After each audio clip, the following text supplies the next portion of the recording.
రైతు సోదరులకు స్వాగతం. చాలామంది రైతులు కృష్ణానది ఫ్లడ్ ప్రస్తుతం వస్తున్న వరద శ్రీశైలం జూరాలకు చేరుతుందా లేదా అని చాలామంది అడుగుతున్నారు. ఎగువ ప్రాంతాల్లో ప్రస్తుతానికైతే వర్షాలు లేవు.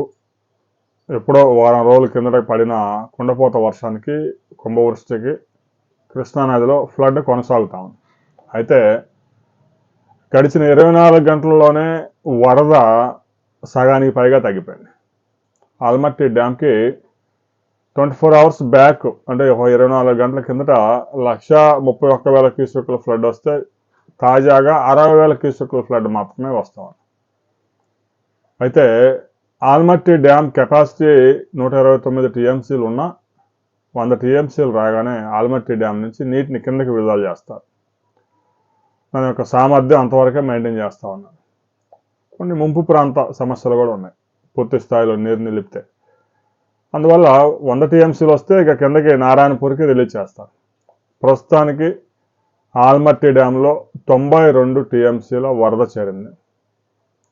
ఈరోజు సాయంత్రానికి 100 టీఎంసీలకు చేరే అవకాశం ఉంది. ఆ తర్వాత క్రమంగా నారాయణపూర్ ప్రాజెక్టుకు నీటిని విడుదల చేస్తారు.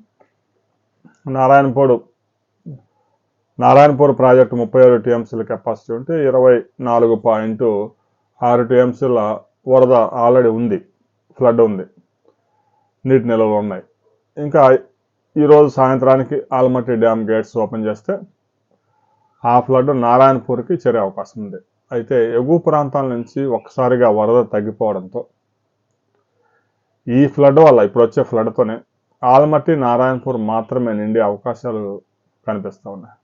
అయితే ఎగువ ప్రాంతాల్లో మరలా ఒక 3 డేస్ తర్వాత వర్షాలకు అనుకూలమైన వాతావరణం ఉంది.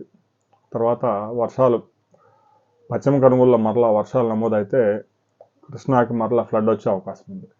ప్రాజెక్టులన్నీ ఫుల్గా ఉన్నాయి కాబట్టి ఏ క్షణమైనా ఎగువ ప్రాంతాల్లో గట్టి వర్షం పడితే జూరాలకి వరద చేరే అవకాశం ఉంది. గత ఏడాది ఈ సీజన్లోనే జూరాల ప్రాజెక్టుకి జూలై 29వ తేదీకి పెద్ద ఎత్తున ఫ్లడ్ వచ్చింది.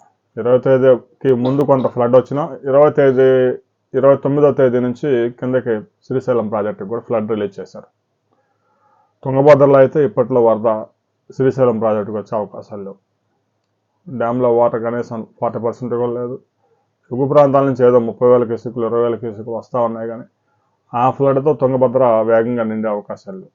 ఏదైనా జూలై చివరి వారం ఆ సమయానికి జూరాలు దాటి శ్రీశైలం ప్రాజెక్టుకి వరద నీరు చేరే అవకాశం ఉంది. రాబోయే 24 అవర్స్లో ఎగువ ప్రాంతాల నుంచి ఫ్లడ్ కంటిన్యూ అవుతుందా లేదా, ఆల్మట్టి డ్యామ్ గేట్లు ఎత్తుతారా లేదా అనేది లక్షలాది మంది కోట్లాది మంది ఎదురు చూస్తున్నారు. దానికి సంబంధించి ఇప్పటికే కర్ణాటక ఆల్మట్టి డ్యామ్కి సంబంధించి ఇంజనీర్లు సమావేశమయ్యారు. ఈరోజు సాయంత్రానికి ఒక కీలక నిర్ణయం తీసుకొని దాన్ని అమలు చేసే అవకాశం ఉంది. ఆల్మట్టి డ్యామ్కి సంబంధించి కీలకమైన అప్డేట్ రాబోతా ఉంది. ఆ తర్వాత మరిన్ని వివరాలతో మరో వీడియోలో మనకు